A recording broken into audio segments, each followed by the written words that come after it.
só a baulada que deu. Eu vou fazer um ângulo aqui, 45 graus, para verificar como dá para observar o abaulado.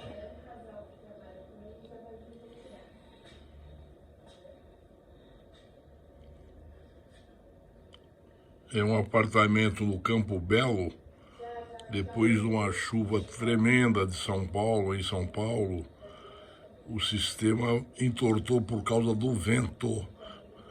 Estamos fazendo aqui uma manutenção, colocando no lugar.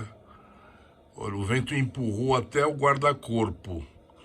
Uma coisa impressionante a velocidade, a força do vento.